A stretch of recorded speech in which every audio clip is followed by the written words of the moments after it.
Hey, so listen up. I have won and lost tens of thousands of dollars. Truth be told, hundreds of thousands, you know. And if there's anything that I learned through that, through the good and especially the bad, is to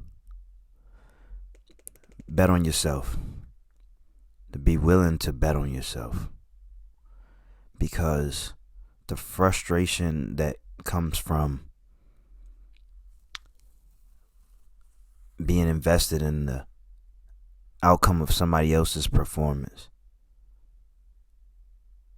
it seems wasteful. In fact, it is. It's useless.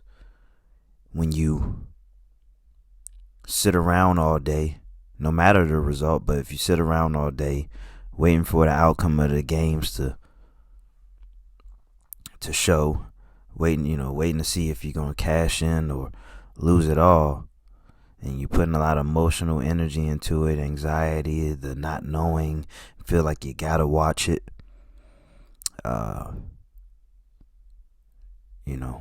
Because if you don't watch it, things won't go your way. But if you do watch it, well, that doesn't really work either. You feel foolish and you say, the time that I wasted, the resources that I wasted, if only I would have just invested that in myself. If only I would have used less stakes. If only.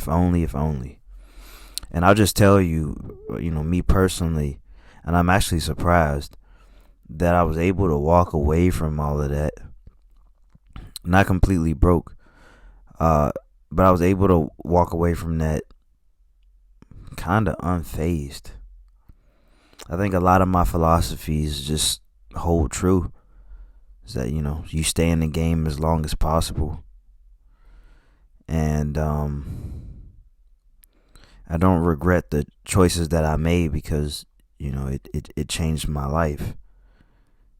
It got me to the point where I had no excuse, but not. I mean, I have no excuse. I have to bet on myself. Because I've shown myself countless times over and over again I'm willing to bet on other people. So many times I was one win away from winning, a lot of money on this particular day. Nothing more than, what I've won on, what I have won. Like some days I've won $10,000, $15,000. One day I won $100,000. But even still, yeah. So it just got me in that mindset where it's like I want my frustration to be with myself because of myself. I want to bet on my performance. I don't want to be on the sidelines. And frustration, it always has this way of changing my trajectory. It always has this way of convincing me to change course. I will bang my head against the wall, but I'll stop eventually. I won't bang my head against the wall until I maybe I'll get a concussion. I won't get a coma though. And I definitely won't bang my head against the wall until I'm dead. Or until I got I was about to say until I have brain damage, but these concussions. And I've had one before. But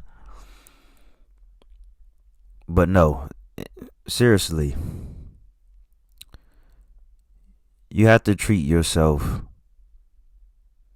You have to treat yourself. And you have to treat yourself like you're a business. You have to treat yourself like Dr. Jordan Peterson says. You have to treat yourself like someone you're responsible of taking care of.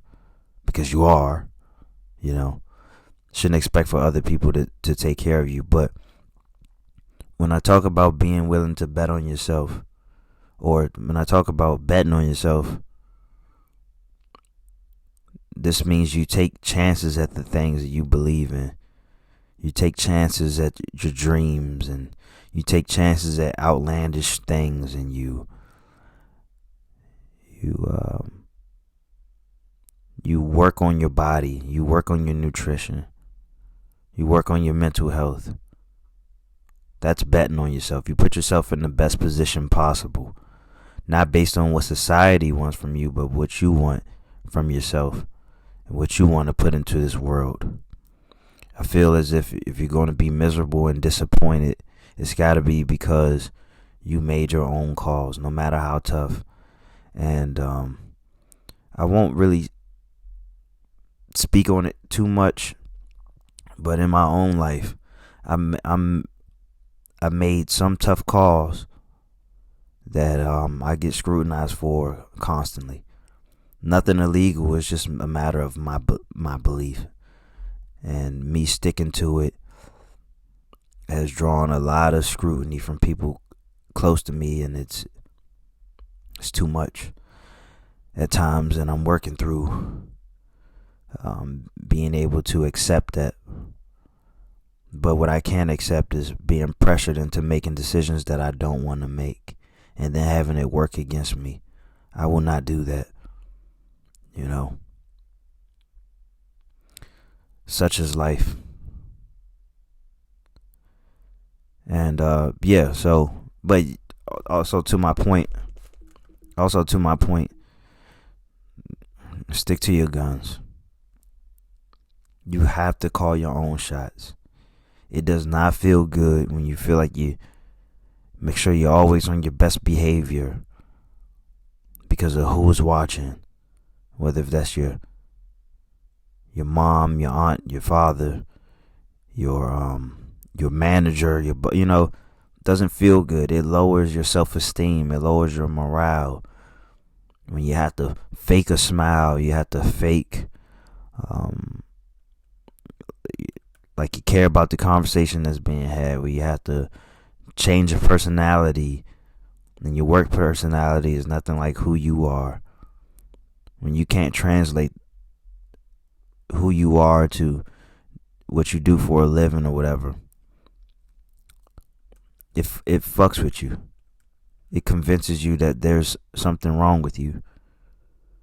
If you have identity issues, you feel like you can't really call it how it is, and you feel this sense of cowardice because of this,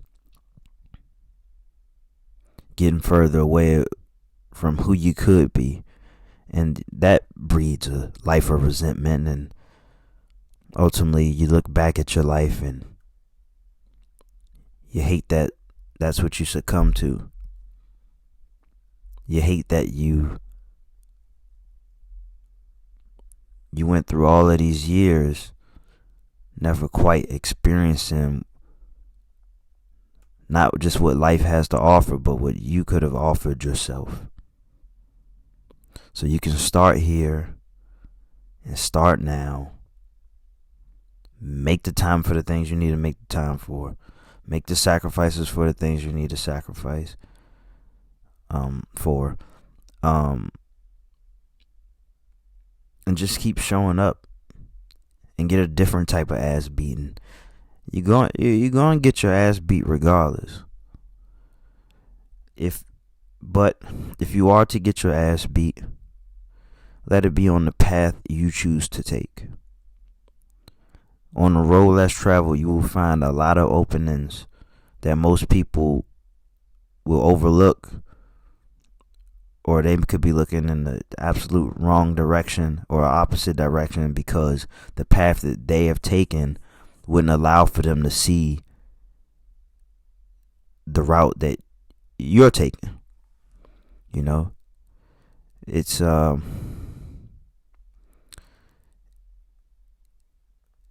the path that most people take, it's well drawn out.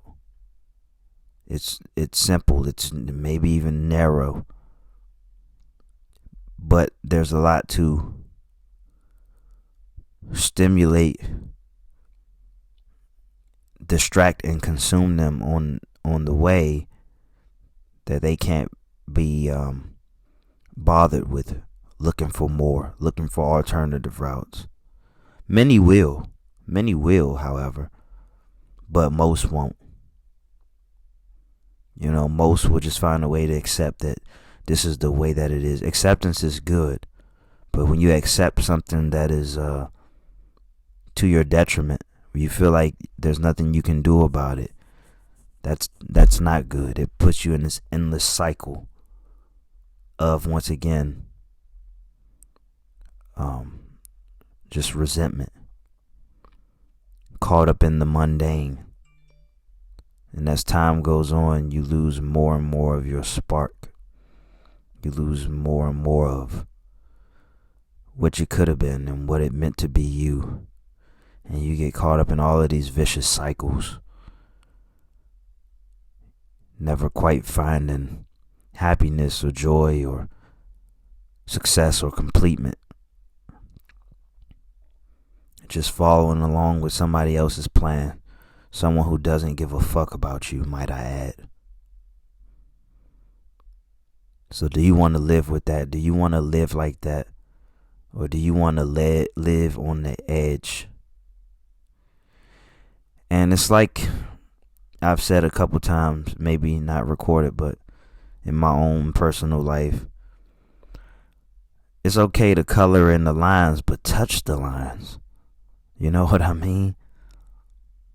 People so far in the lines, there's a space between the line and where they're willing to go. Touch the lines. A lot of the magic happens on the outside, and it just so happens that I was never really good, quite literally, at, coloring within the lines. You gotta trace the lines first or something, I don't know. There's a huge metaphor forming behind what I'm saying. But take some shots. Take more shots. And dare this life to take you out. Dare your fear to take you out. And see what happens. And I hope this helps.